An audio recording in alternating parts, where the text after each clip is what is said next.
regardless of where you're from today, had dark skin. Every single one. Not most of them. Not the majority. All of them. Around 300,000 years ago, when Homo sapiens first appeared in Africa, the entire species was dark-skinned. There were no pale people. There were no fair-skinned populations anywhere on the planet.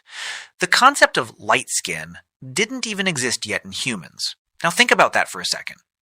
Every person you've ever seen in a history book, every ancient civilization, every mythology, every cave painting, all of it traces back to a single founding population that looked nothing like a significant chunk of the modern human species, which means at some point in history, something happened, something changed, and that change was so powerful, so deeply embedded into our DNA, that it reshaped the physical appearance of entire populations across multiple continents over tens of thousands of years. So, what was it? Well, before we get to that, we need to understand something about skin itself. Because most people have absolutely no idea what skin actually is or what it's actually doing for you right this second. A lot of people treat skin like it's just packaging. Like it's the bag your body came in, the wrapping that holds your organs together while you walk around arguing with strangers on the internet. But skin is an organ. Your largest organ, in fact. And it's doing about 47 different jobs simultaneously, most of which you never think about and never thank it for. One of those jobs, arguably one of the most important, is protection from UV radiation.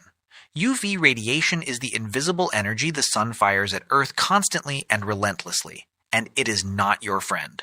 UV light breaks chemical bonds, it damages DNA. It causes mutations in your cells. And if those mutations pile up in the wrong places, over enough time, they turn into cancer, specifically melanoma, one of the most aggressive forms of skin cancer in existence. Now here's where skin color becomes relevant. The pigment that gives skin its color is called melanin. And melanin is, in the most literal biological sense, a sunscreen, a natural, built-in, always-on UV filter. The more melanin your skin contains, the darker it appears. And the more effectively it blocks UV radiation from penetrating into the deeper layers of tissue where your DNA lives. Dark skin isn't just a look, it's a shield. This is why, in Africa, where our species originated, sitting directly under some of the most intense UV radiation on the entire planet, evolution selected hard and fast for dark skin. Having more melanin meant your DNA was better protected. It meant you were less likely to accumulate cancer-causing mutations. It meant you lived longer, stayed healthier, and, most importantly from evolution's cold, calculating perspective, were more likely to survive long enough to reproduce and pass your genes to the next generation. Natural selection is basically a very slow, very ruthless optimization algorithm. It doesn't care about aesthetics, it doesn't have opinions about beauty, it doesn't wake up in the morning with a vision for what the human species should look like. It runs one calculation over and over and over again, billions of times, across billions of organisms. Does this trait help you survive long enough to have offspring? If yes, keep it. If no, eliminate it. In equatorial Africa, under that blazing sun, dark skin was a hard, emphatic yes. Every generation. Every time. But here's the thing, and this is where the story gets genuinely, unexpectedly complicated. UV radiation doesn't just attack your skin cells, it also attacks something inside your body, something small, invisible, and critically important. Something that, if you destroy it in the wrong person at the wrong moment, can end a pregnancy before it even really begins. The molecule in question is called folate. It's a form of vitamin B9, and it flows through your bloodstream doing essential biological maintenance work. Now you might be thinking, okay, vitamin B sounds like something my doctor told me to eat more of. Why does this matter for skin color? It matters enormously, especially if you are pregnant or trying to become pregnant. Folate is critical for the development of the neural tube in embryos. The neural tube is the structure that eventually becomes the brain and spinal cord. Without sufficient folate in the first few weeks of pregnancy, sometimes before a woman even knows she's pregnant, the neural tube can fail to close properly. The consequences are catastrophic. Neural tube defects, severe developmental abnormalities, miscarriage. Now here's the problem.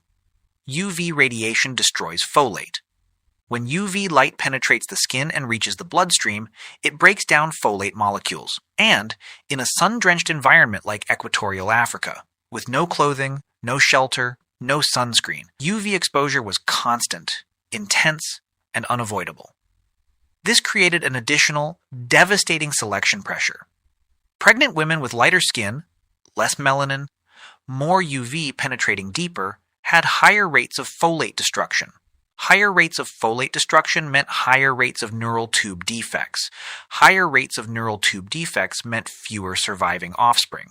So now we have not one, but two completely independent reasons why dark skin was deeply, powerfully, non-negotiably favored under the African sun.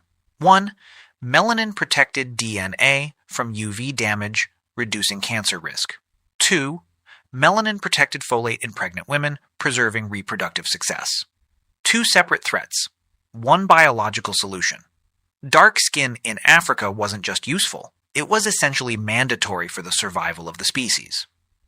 Okay, so dark skin is this multi-purpose biological superweapon. It blocks cancer, it protects folate, it has been field tested and optimized over hundreds of thousands of years.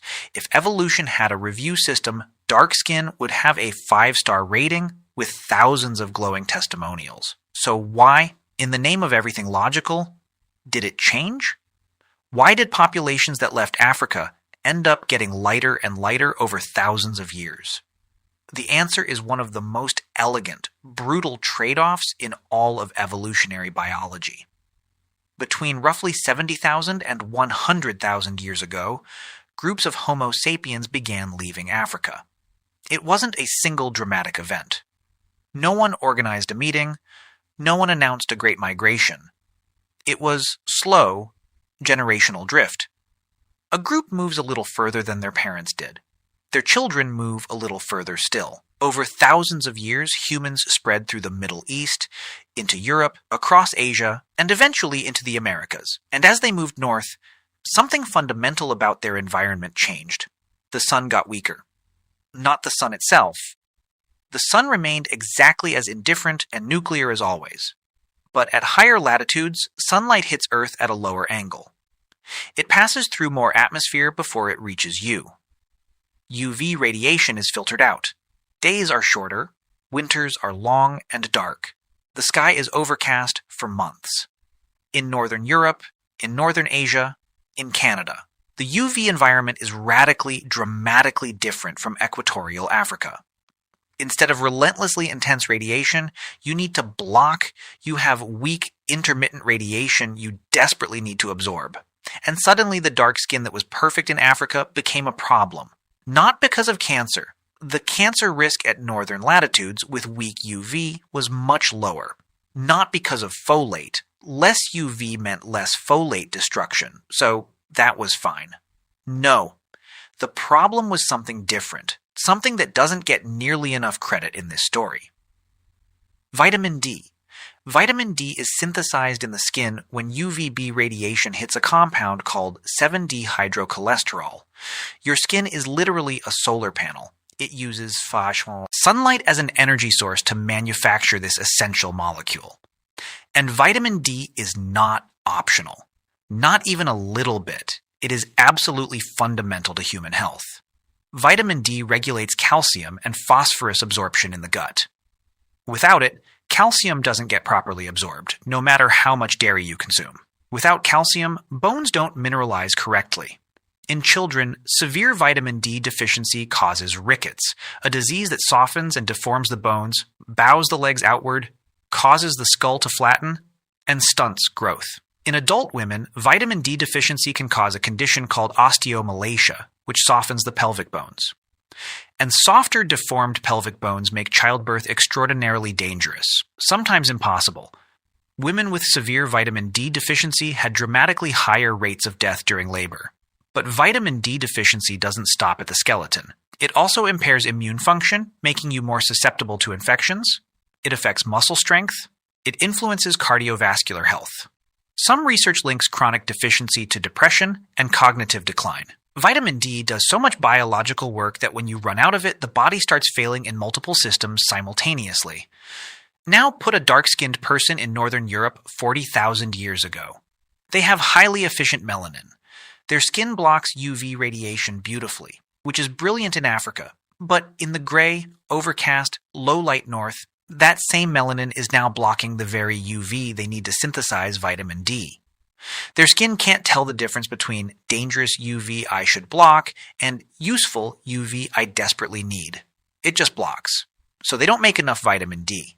Their calcium absorption drops, their bones weaken, their children develop rickets, women die in childbirth. The population starts declining. Dark skin in northern latitudes wasn't just a disadvantage. In a pre-industrial world with no supplements, no fortified food, no medical interventions, it was a death sentence stretched across generations. And evolution, that cold, merciless, endlessly patient calculator, started selecting against it. Mutations that reduced melanin production began appearing in the population. Randomly, as mutations always do. But instead of being eliminated, they spread, because individuals with slightly lighter skin synthesized slightly more vitamin D, had slightly healthier bones, had slightly higher reproductive success. Generation after generation.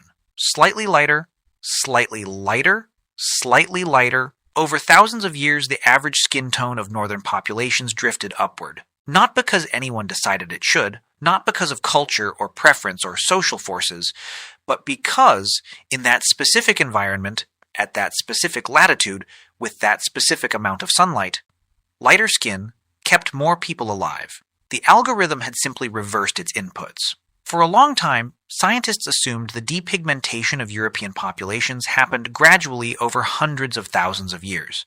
A slow, steady evolutionary drift as people moved north. Recent ancient DNA analysis has completely demolished that assumption and replaced it with something far more interesting. Early European hunter-gatherers, the people who lived in Europe for tens of thousands of years after the initial migration out of Africa, were still significantly dark-skinned. Even after living at northern latitudes for a very long time, they hadn't dramatically depigmented. The most famous example is a specimen known as Cheddar Man. He lived in what is now Britain approximately 10,000 years ago. Ancient DNA analysis published in 2018 revealed he likely had dark to medium dark skin, dark curly hair, and blue eyes. A combination that looks almost paradoxical to modern eyes because we've come to associate blue eyes with very pale skin. But 10,000 years ago, that wasn't yet the case. The extremely fair skin we associate with northwestern Europeans today, the kind that burns in about 12 minutes of summer sun, appears to have spread widely and dramatically. Even tiny increases in vitamin D synthesis ability, even marginally less melanin, became critically important for survival. But there's a second factor that made this change happen faster. Farming communities were large. They were dense. They were sedentary. And population size and density have enormous effects on how quickly an advantageous mutation can spread through a gene pool. In a small, scattered hunter-gatherer band of 50 people, a beneficial mutation might take a very long time to reach even neighboring groups.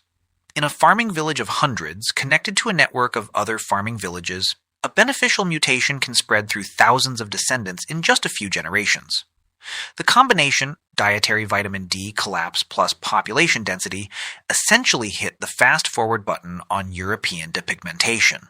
Within a few thousand years, the selective pressure that had been quietly nudging skin tones lighter for tens of millennia suddenly became intense, rapid, and visible in the archaeological record. Here's something that genuinely surprises most people when they first hear it. Skin color is not controlled by a single gene. There is no dark skin gene and light skin gene where one dominates the other. It's far more complicated than that. Skin pigmentation is a polygenic trait. It's controlled by dozens of different genes working together. Genes that influence how much melanin is produced, what type of melanin is made, how melanin granules are distributed inside skin cells, and how the skin responds to UV exposure over time. And here's what makes this truly remarkable. Different populations that independently evolved lighter skin did not use the same genes to do it. East Asians and Europeans both have significantly lighter skin than equatorial Africans. But the genetic variants responsible for lighter skin in East Asians are largely different from the variants responsible in Europeans. They arrived at similar outcomes through different molecular routes. This is called convergent evolution. The same adaptive solution, lighter skin in low UV environments, discovered independently through completely different genetic pathways by separate populations on separate continents. Think about what that means. The evolutionary pressure was so strong, so consistent, so unambiguous that natural selection found the same answer multiple times. Not once, not twice. Multiple times. Independently. When evolution keeps reinventing something from scratch, that's as strong a signal as biology ever gives you that the trait in question really, really matters for survival. While we're in the genetic neighborhood, let's talk about something adjacent that is equally mind-bending: blue eyes. Every single person alive today with blue eyes, every single one, no exceptions, is descended from one specific individual,